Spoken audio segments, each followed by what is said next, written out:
I had just returned from the hospital, stitches still raw, when I asked my second son for a glass of water. He looked at me with disgust and shouted, "We are not your slaves." Those words didn't just cut through the air, they cut through me. I was lying there on the couch, my body weak, chest rising and falling with the effort of every breath. The smell of disinfectant still clung to my clothes from the hospital. My voice had come out soft, barely more than a whisper. I wasn't asking for anything grand. Just water. From the son I raised with these very hands. But the way he looked at me. I will never forget it. His lips curled, his eyes sharp and cold, like I had become a burden in my own home. There was no hesitation in his voice. No care. No love. Just venom. For a moment, I thought maybe I'd misheard him. Maybe the painkillers from surgery were playing tricks on me. But then he turned away from me, just turned, as if I were a stranger asking for a favor I didn't deserve. The walls of the living room felt colder than usual. I could hear the clock ticking, louder than it ever had before. I could smell the bitter scent of the soup he had made earlier, the same soup I thought was an act of kindness, not obligation. And in that silence, I realized something I never thought I'd have to face: my own child no longer saw me as a father. My arms trembled as I tried to push myself up, but the pain from my surgery held me down like invisible chains. I wanted to shout. I wanted to remind him of all the nights I stayed awake to care for him when he was sick, of all the sacrifices I made so he could have the life he took for granted. But no words came. Only the pounding of my heart in my ears. I never imagined I'd live to see the day my own son would look at me, broken, recovering, vulnerable, and speak to me like a stranger unworthy of respect. And right there, lying helpless on that couch, something inside me cracked. Before I tell you what happened next, before I tell you how that single sentence changed everything between us, make sure you subscribe. This isn't just a story. It's a warning. I wasn't always this weak man lying helpless on a couch. There was a time when my hands were strong enough to build, to provide, to fight for my family. I grew up with very little, and I swore my children would never feel that same hunger I once knew. So I worked, day and night, sometimes on empty stomach, sometimes with bleeding hands, but I worked. Every nail hammered, every brick laid, every decision I made was for my family.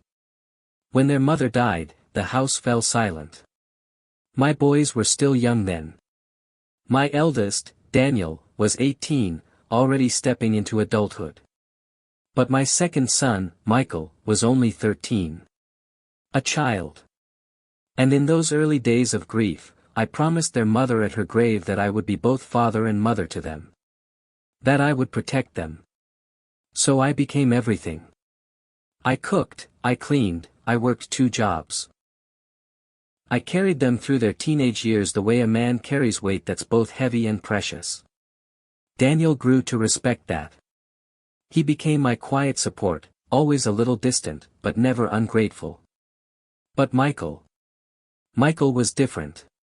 He was always clever, quick with his words, full of confidence. I used to smile proudly when neighbors would say, "That boy's got a fire in him." I thought it was a good thing. But fire, if left untamed, doesn't just warm, it burns. When he became a teenager, small cracks began to show. He'd roll his eyes when I'd ask him to help with chores. He'd say things like, "Why can't Daniel do it?" or "Why do I have to do everything?" I thought it was just youth, the kind of rebellion every child grows out of eventually. I gave him everything I could. When he wanted to study abroad, I sold a piece of my land. When he crashed his car, I worked double shifts to repair it. Every time he demanded, I gave. And every time I gave, a piece of me chipped away. When he came back home after university, I thought maybe things would be different.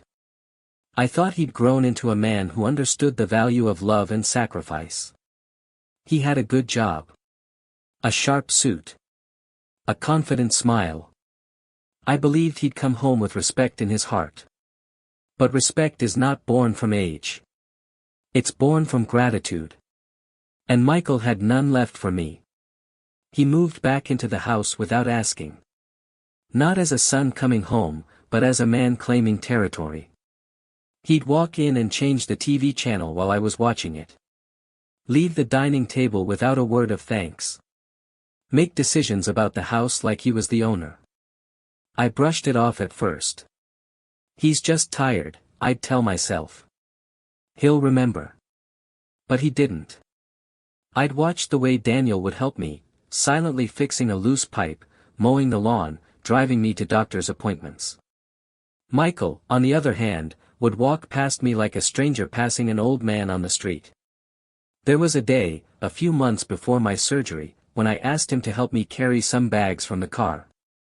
He stood there, phone in his hand, not even looking at me, and said, "You're the one who decided to keep living in this old house. If it's too much for you, maybe you should move to a home." I laughed. Not because it was funny. But because the pain of hearing those words from my own son was too much to bear in silence. Still, I didn't confront him. I told myself, he's my son. I held on to the belief that the love I poured into him would one day find its way back to me. I was wrong. I raised two sons under the same roof, with the same hands, and the same love. But somewhere along the way, Michael stopped seeing me as a father, and started seeing me as a burden. And that love, the one that built everything we had, became something he thought he could step on. That's why, when he shouted, "We are not your slaves," after my surgery, it wasn't just an outburst.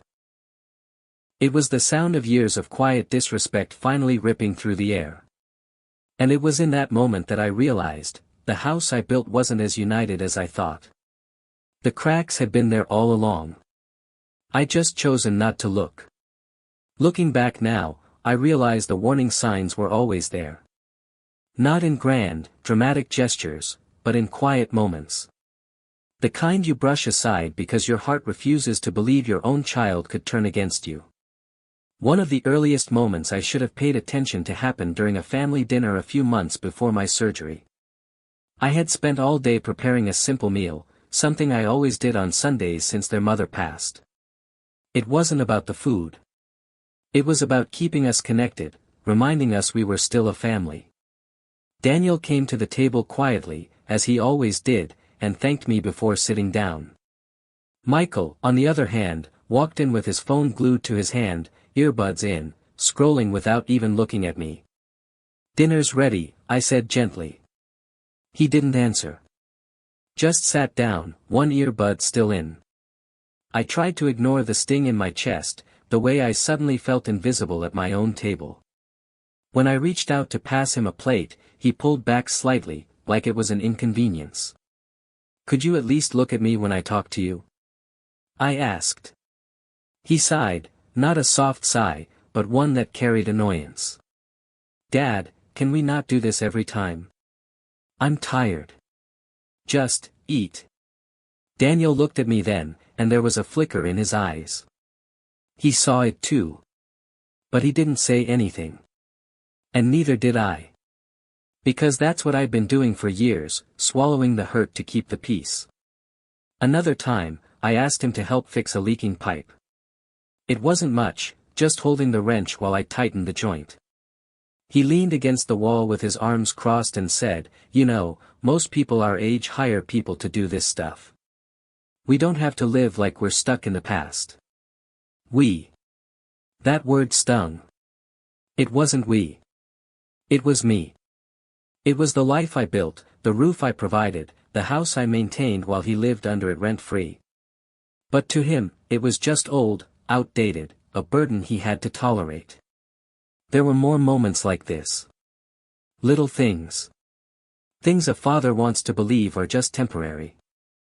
Like when I'd ask him to accompany me to the doctor's, and he'd say, "Why don't you ask Daniel? I have better things to do."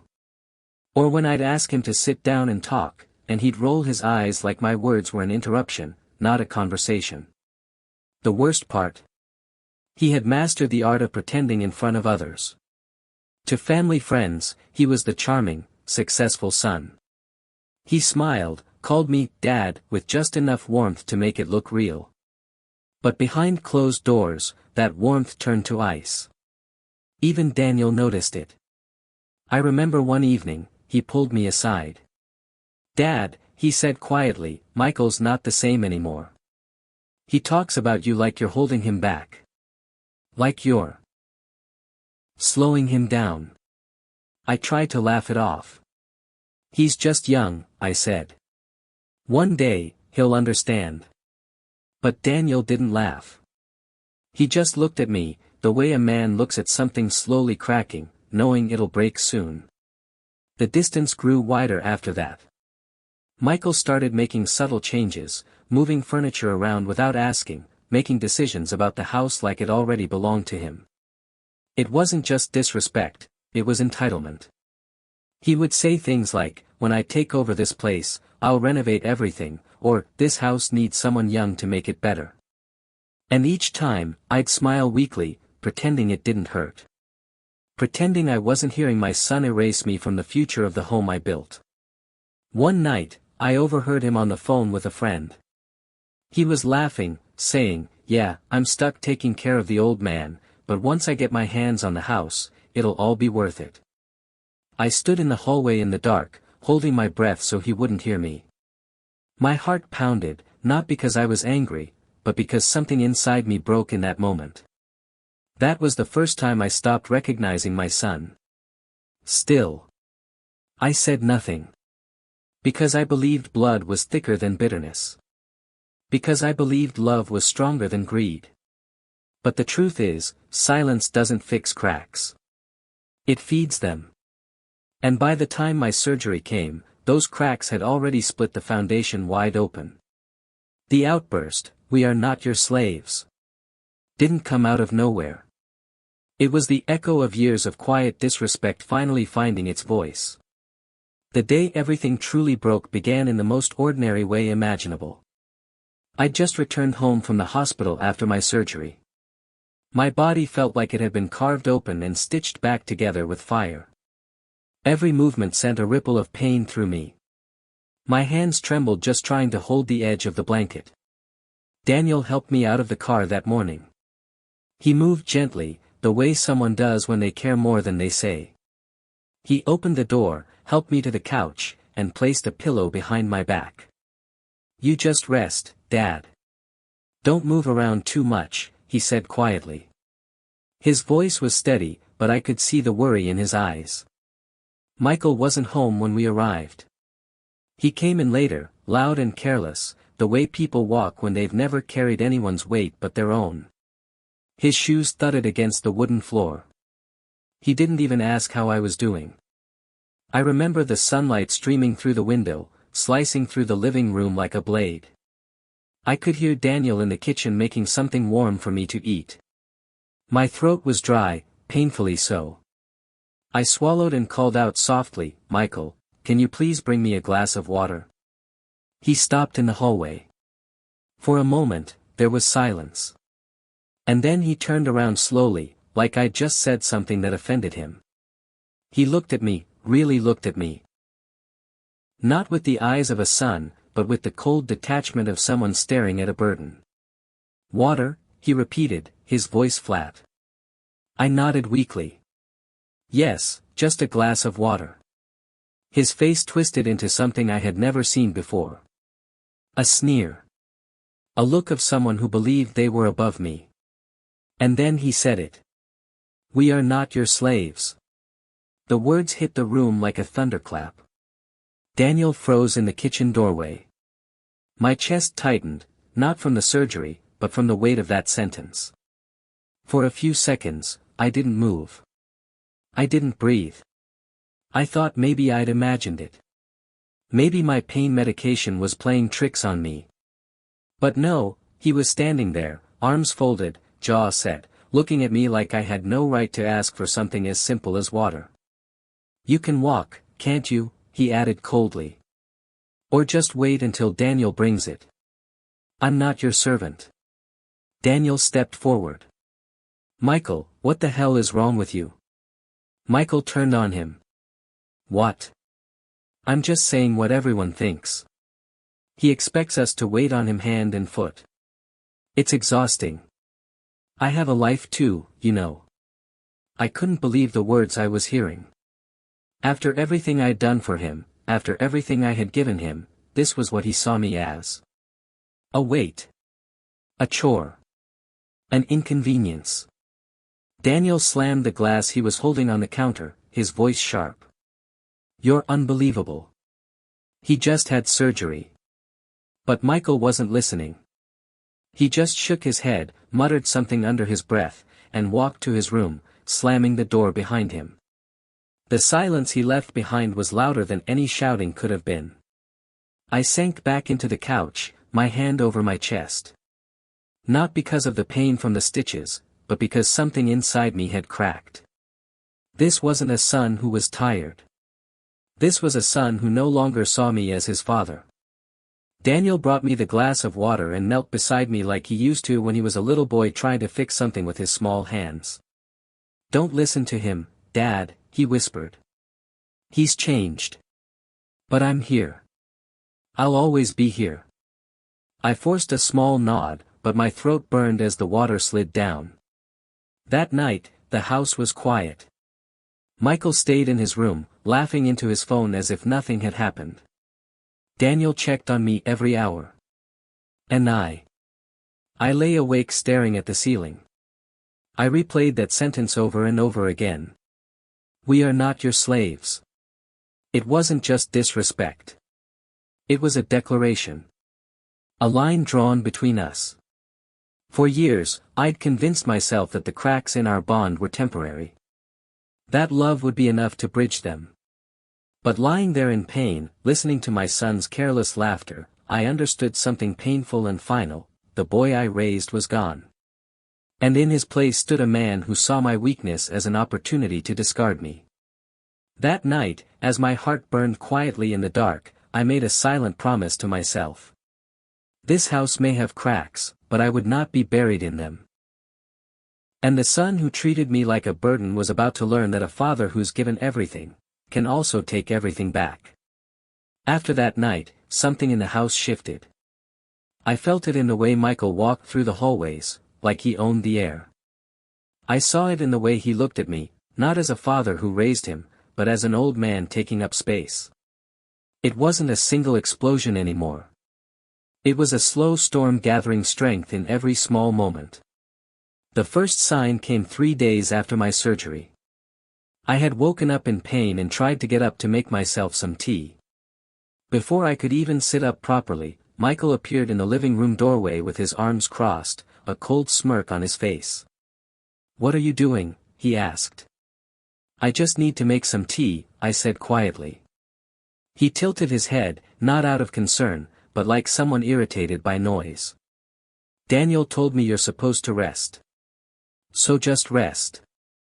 We don't need you wandering around making a mess." I froze. We. That word again. He wasn't talking to me like a son. He was talking to me like a landlord talking down to a tenant. "I can handle myself," I said softly. "Yeah, but I don't want to be cleaning up after you if you fall or spill something," he replied, voice dripping with annoyance. Daniel, overhearing from the kitchen, stepped in before the tension could grow. "Mike, relax. He's just trying to make tea. You don't need to talk to him like that." But Michael just shrugged. "I'm just saying what everyone's thinking. He acts like he's helpless, but he's not. He needs to stop depending on us for everything." I didn't say anything.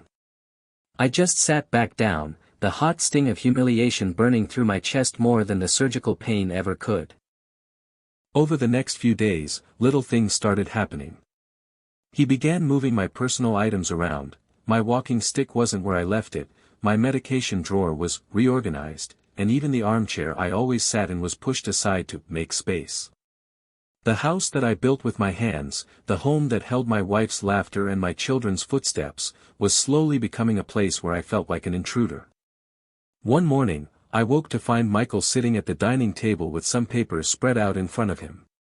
His girlfriend was there too, sipping coffee like she owned the place.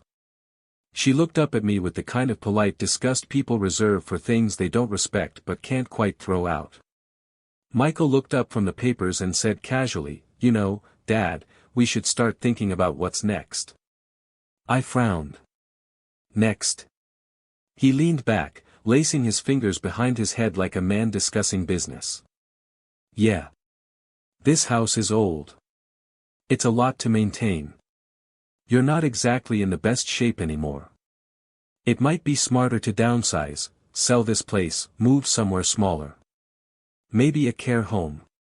That way, you don't have to worry about anything, and I can take care of things here. My blood ran cold. Take care of things here.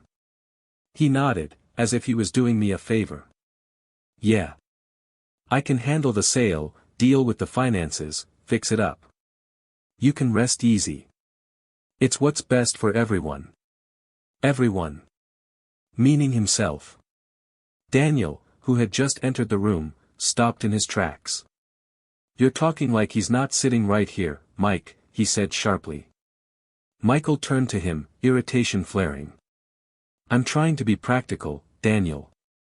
He's not getting any younger. We can't keep living like we're stuck in the past. Someone has to make real decisions around here. My chest tightened. It wasn't just disrespect anymore. It was a power grab. He wasn't waiting for me to step aside, he was pushing me toward the door. After that conversation, his behavior grew bolder. He began inviting people over without asking, showing them the house as if it was already his. I'd hear him say things like, "Once I fix this place up, it'll be perfect," or, "Yeah, my dad's just here for now. My dad's just here for now." I stopped sleeping soundly after that.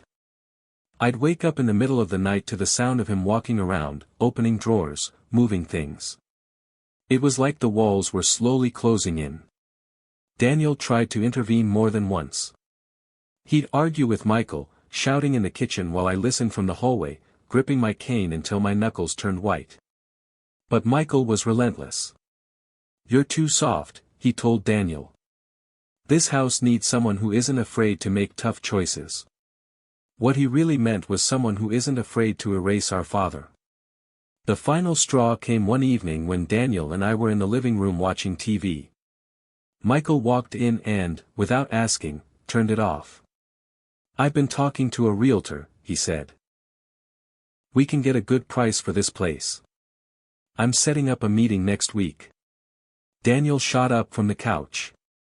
"You're out of your mind." Michael just smirked. "No, I'm finally taking control of my life." I sat there quietly, staring at the black screen of the TV. He didn't even see me as part of the conversation anymore. I was just a problem to solve. But what Michael didn't know, what he never once considered, was that the house he was trying to seize wasn't his. Not legally. Not by a long shot. And in trying to push me out, he was unknowingly walking straight into a wall I had built long before this day ever came. His arrogance made him blind. But I had lived long enough to know how to protect what's mine. He thought he was tightening his grip. But what he was really doing, was digging his own grave. I didn't sleep the night he announced that he'd contacted a realtor. I lay awake staring at the ceiling, the shadows of the fan blades spinning slowly across the room. For weeks, I had endured his sharp tongue, his cold looks, the quiet way he pushed me out of my own home. But that night, something inside me hardened. I may have been weak physically. But I wasn't powerless. Not yet. Not ever. In the early hours of the morning, while the house was silent and Michael slept in his room like a king in a stolen palace, I reached into the small wooden box I kept at the back of my closet. Inside were the documents I'd tucked away years ago after my wife died, the property title, the deed, and the trust papers I had drawn up with my lawyer long before my health began to fail. The house, the land, and everything tied to it, legally, it was mine and mine alone. I had always intended for both of my sons to inherit it together, equally, after I was gone. But Michael had changed. His words, his actions, they made one thing clear. If I left things as they were, he'd take everything and leave nothing but dust behind. And I wasn't going to let that happen. The next morning, while Daniel was at work and Michael was still asleep, I called David, my lawyer and oldest friend. We'd served in the same company decades ago. He was one of the few people left I could trust. "David," I said, my voice low and steady, "I need to make some changes." He didn't ask questions. Just told me to come in.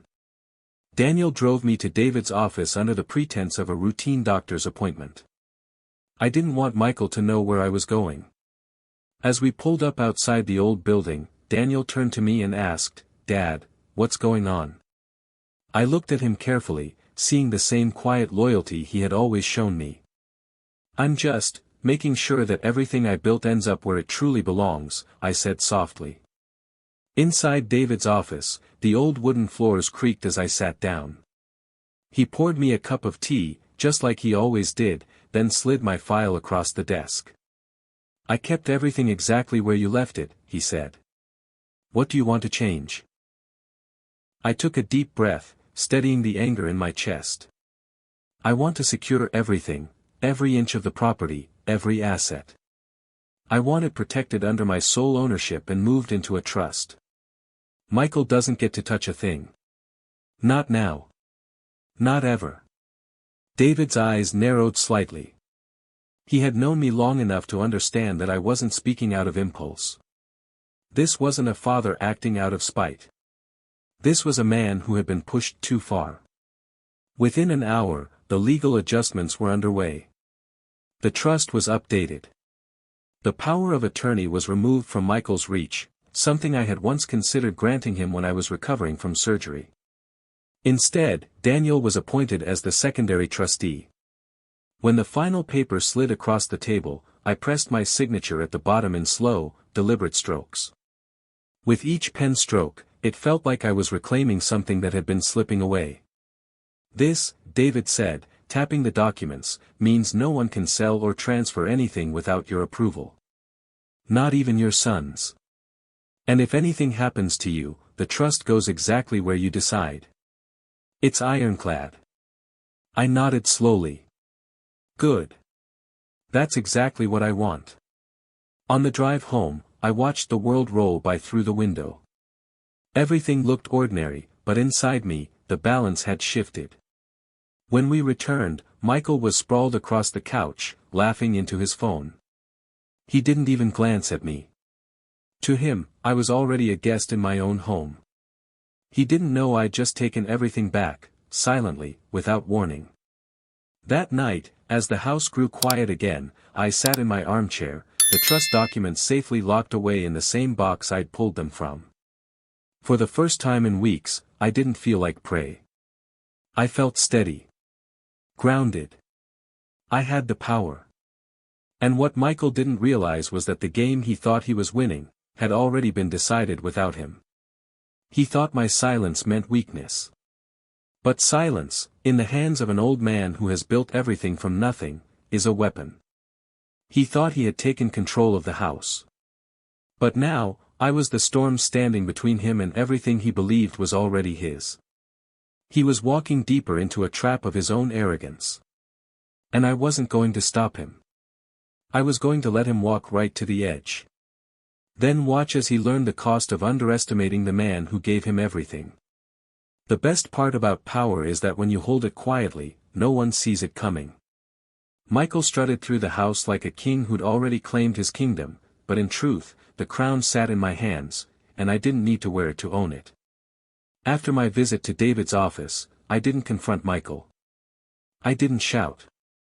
I didn't even let my eyes betray what I knew. I moved around the house like the same fragile man he thought I was. The one he thought he could push around. Let him underestimate me. It was the only advantage I needed. The very next day, he started acting bolder. I was in the living room when he came home with his girlfriend again. She was carrying brochures in her manicured hands, property listings. They laughed as they spread them across my dining table like they were already drawing blueprints for their future. "This one looks perfect," she said, pointing at a glossy page. We could sell this place and use the money as a down payment. You said the house is already yours anyway, right? Michael smirked. Of course. It's just a matter of time. I sat there quietly, pretending to read a newspaper that wasn't even open to the right page. My hand didn't tremble. My heart didn't race. I just listened. Every word they spoke was a nail they were hammering into their own coffin. She went on talking, and he kept feeding her lies. How he would renovate the place. How he would get rid of all the old junk and modernize everything. My life, my memories, my wife's laughter, the walls I built with my own sweat, reduced to old junk. And yet, I smiled. Because the very ground he stood on was already locked in a trust he would never touch. Later that evening, while Daniel was helping me to bed, I told him everything. About the lawyer. About the trust. About how Michael was digging himself deeper into a pit he didn't even know existed. Daniel's eyes widened. Dad, you really did that? I nodded. Yes. I built this house. I won't let greed tear it apart. And I won't let him take from me what I've spent my entire life building. Daniel placed a hand on my shoulder, a rare moment of quiet pride passing between us. Then let him keep playing his little game. He won't even see it coming. And that was exactly what I intended to do. Over the next week, Michael's behavior became unbearable. He started moving my things into boxes, my things, as if preparing for the day I'd be gone. I'd find family photos piled carelessly in corners, the clock his mother loved shoved into a cupboard, my books stacked like trash. Michael, I said softly one morning, watching him carry a box toward the door, what are you doing? He didn't even look up. Clearing space. You don't need all this junk lying around. This is my home, I said. He let out a sharp laugh. Yeah, for now. Those 3 words burned. For now. I could have crushed him right then. I could have thrown the truth in his face and watched him crumble. But I didn't. I wanted him to believe he had already won. Because nothing cuts deeper than the fall that comes when someone stands too high on their own ego. Meanwhile, Daniel began documenting everything quietly at my request. The way Michael treated me. The disrespect. The boxes. The visitors. Even the conversations where he bragged to his friends that he'd finally get rid of the old man.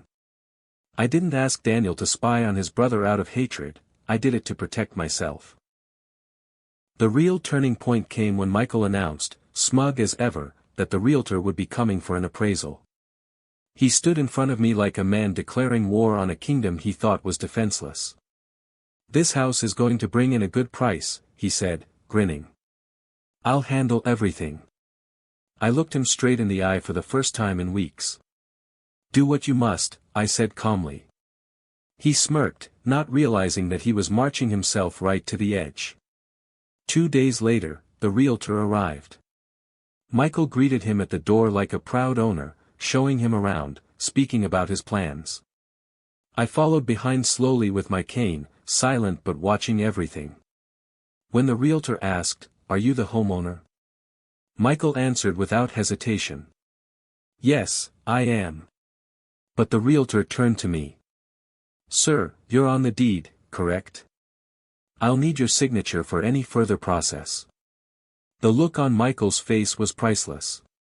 A crack. Small but visible. I smiled faintly and said, "Of course. Everything goes through me." Michael laughed awkwardly, brushing it off, but I saw the confusion flicker in his eyes. For the first time, he realized that he wasn't holding the cards he thought he had. That night, he cornered me in the hallway. "Why did he say the house is still under your name?" I met his gaze steadily. "Because it is." He stepped back slightly, his face tightening. "What are you talking about?" I didn't give him answers. Just a calm, cold smile. "Michael, not everything in this world is as easy to take as you think." I walked away, cane tapping on the floor, leaving him standing in silence. That was the night the first crack appeared in his confidence. And cracks have a way of splitting wide open. I had made my move. And I didn't need to raise my voice or my hands to win. This wasn't going to be a battle of shouting matches. This was going to be the quiet undoing of a son who had mistaken his father's kindness for weakness. The day everything came to a head was colder than usual. Not outside, inside. The house felt like it was holding its breath. The same walls that had once echoed with laughter now hummed with quiet tension. Michael didn't know it, but every step he had taken since the outburst after my surgery had led him right here, to this moment. Daniel sat beside me in the living room, calm but watchful. He knew what was coming. Michael, on the other hand, was pacing near the window with his phone pressed to his ear, his voice loud and careless. "Yeah, once I sign the papers, the realtor said it'll move fast. Big buyers want this area," he said, chuckling. "Yeah, it's basically mine anyway. Dad can't stop this." He ended the call and turned to us with that same entitled grin. "The realtor's coming this afternoon. We'll get the paperwork ready. Should be done in a few weeks." I leaned back in my chair, my cane resting against my leg. "You seem very confident." He smirked, shrugging. "Why wouldn't I be? I've already handled everything. All you need to do is sign the papers. It's time to stop clinging to this place, Dad." I studied his face carefully. His arrogance wasn't just in the words he spoke, it was in his posture, in the way he didn't even look at me as a father anymore. He saw me as an obstacle. A signature. A relic to be cleared away. "You're sure about that?" I asked quietly. "Of course," he said. "I'm not asking for permission anymore. This house is basically mine." I smiled then. A small, tired smile. "You really believe that?" He frowned. "What's that supposed to mean?" Before I could speak, a knock came at the door.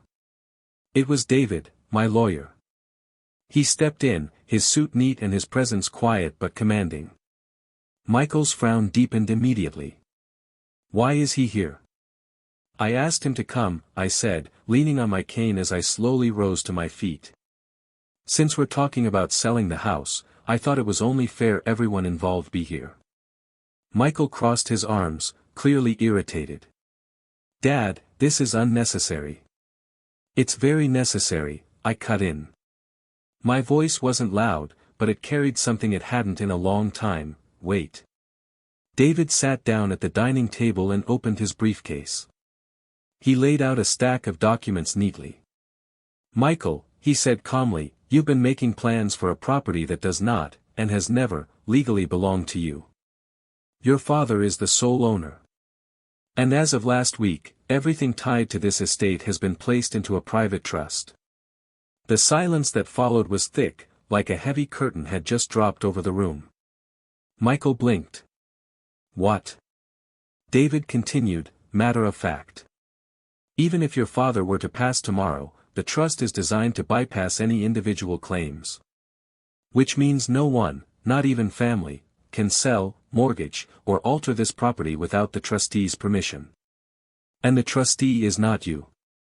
Daniel exhaled quietly beside me.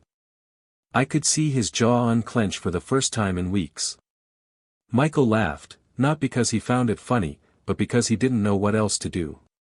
"This is ridiculous. I live here. This house is practically mine." "No," I said evenly. "It's mine. It has always been mine. You confused living here with owning it. And you confused my silence with weakness." His face twisted with something between anger and panic. "You can't do this to me, Dad. You can't just." I stepped closer, my cane tapping softly against the wooden floor. "I can. And I already did." He shook his head, voice rising. "You're doing this because you're angry. Because I told you the truth. I don't want to waste my life taking care of an old man." I didn't flinch. You made a choice, Michael. You stopped being a son long before this day came. You made it clear what I meant to you. I just finally decided to stop pretending I didn't hear it. His girlfriend, who had been lingering by the door awkwardly, finally spoke up. This isn't fair. You said. Leave, I said simply. She froze, then glanced at Michael, but he didn't say a word. She grabbed her purse and slipped out the door. I turned back to him. The boy I raised was gone, replaced by a man who thought he could take everything without earning it. Here's how this is going to go, I said slowly. You will not sell this house. You will not touch a cent of what I've built. If you want a life of your own, you're free to leave and build it. But not on my back. Not on your mother's memory. Not on this roof. His breathing grew shallow, his hands tightening into fists. He was losing control. Not because I had raised my voice, but because I hadn't. You think you're teaching me a lesson, he hissed. I shook my head. No, Michael. I'm reminding you of one.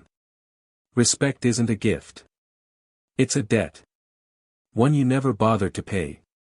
David slid the final page across the table, a copy of the trust confirmation with my signature at the bottom. Michael stared at it like it was a wall he couldn't climb. Daniel finally stood up. You've treated Dad like garbage for months. You thought he'd let you take everything without a fight. But he built this house, Michael. Not you. And now you're finding out what happens when the man you underestimate decides to stand. Michael opened his mouth to argue, but no sound came. His confidence cracked completely. I leaned on my cane, meeting his eyes one last time. You can stay here, for now. But under my rules. And if you cross that line again, I'll have you removed legally. Do you understand me? For the first time, he didn't talk back. He just nodded stiffly, his face pale, his ego shattered. I walked away then, the sound of my cane echoing down the hallway. For weeks he'd treated me like I was already gone. But in that moment, it wasn't me who was powerless, it was him. He thought I was just an old man lying on a couch, waiting for the end. But I was the one holding the ground beneath his feet. And with one stroke of a pen, I reminded him exactly who built the life he tried to steal. The house felt different the next morning. Not because the walls had changed, but because the weight in the air had shifted. For months, I'd lived in my own home like a stranger, like a weak, aging man waiting to be pushed aside. But that morning, the silence didn't belong to him anymore. It belonged to me. Michael barely came out of his room after the confrontation with David. I could hear him moving around at odd hours, opening and closing drawers, pacing like a man who had just discovered the ground beneath him was never his. For the first time in a long while, I didn't feel the need to tiptoe around him. I brewed my tea, sat in my chair by the window, and looked at the garden I had built with my own hands. Every stone in that garden, every nail in this house, every wall, it was mine. And I had taken it back without shouting, without begging, without losing my dignity. That was the revenge. Not cruelty. Not noise. Just truth. Daniel came by later in the day, bringing fresh groceries and his usual quiet energy. He hasn't said a word since yesterday, he said, nodding toward Michael's closed door. I stirred my tea. Good. Let him sit with the silence. It's louder than anything I could ever say. Daniel sat across from me and leaned forward. You know. I'm proud of you, Dad. The words landed softly, but they carried weight. It wasn't often he said things like that. He'd always been the quiet one, the kind who spoke through actions rather than words. I nodded slowly. I didn't do it to hurt him, Daniel. I did it to protect what's left of this family. What your mother and I built wasn't meant to be used as a weapon of greed. It was meant to be a home. He reached out and put his hand over mine. I know. It wasn't just about the house anymore. It was about dignity. It was about drawing a line and saying, this far. No further.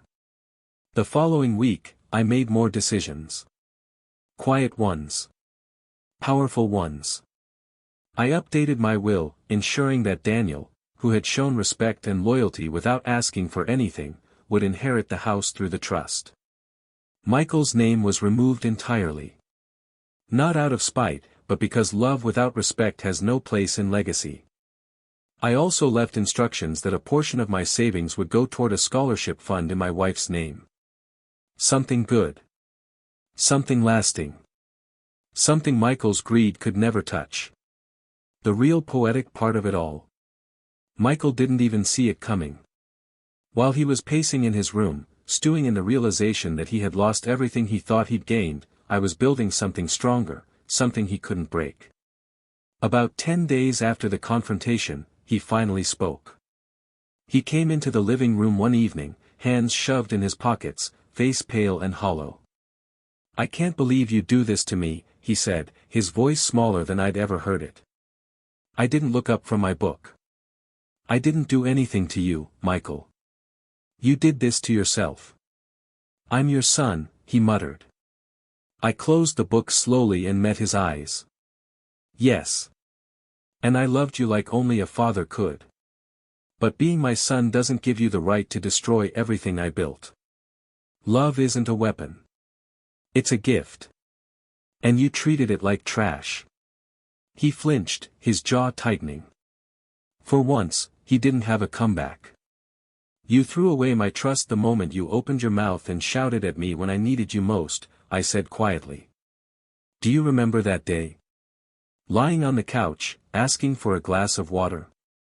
"That wasn't about water, Michael. It was about everything that came after." His head dropped. He had nothing left to say. "Go build your own house," I added. "Go build your own name.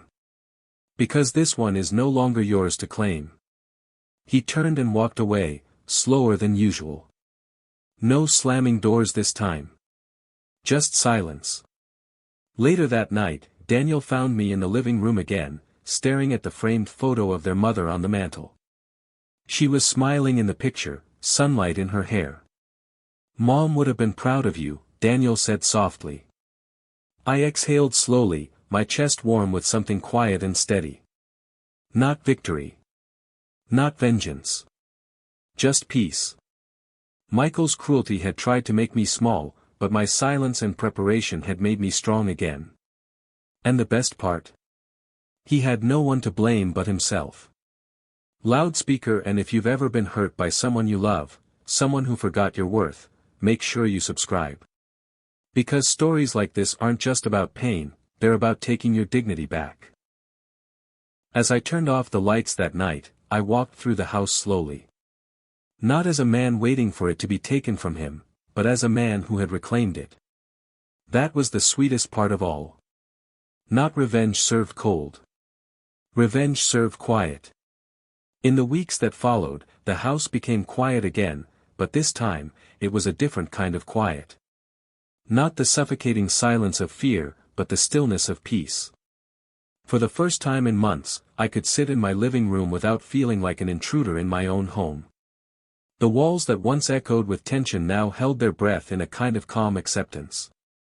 Michael didn't leave right away. No, arrogance doesn't dissolve overnight.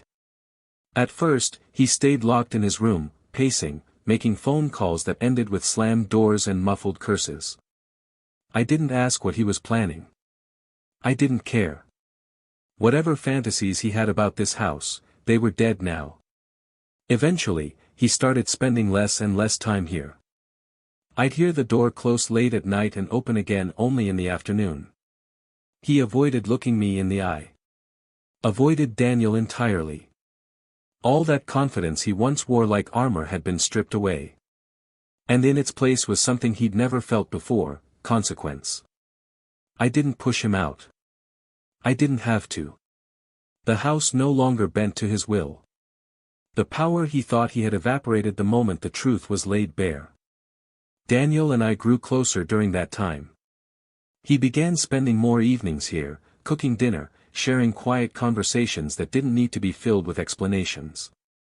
There were no dramatic declarations, just small, honest moments. He would ask me about stories from when I was young, stories about his mother, and we would laugh. Real laughter.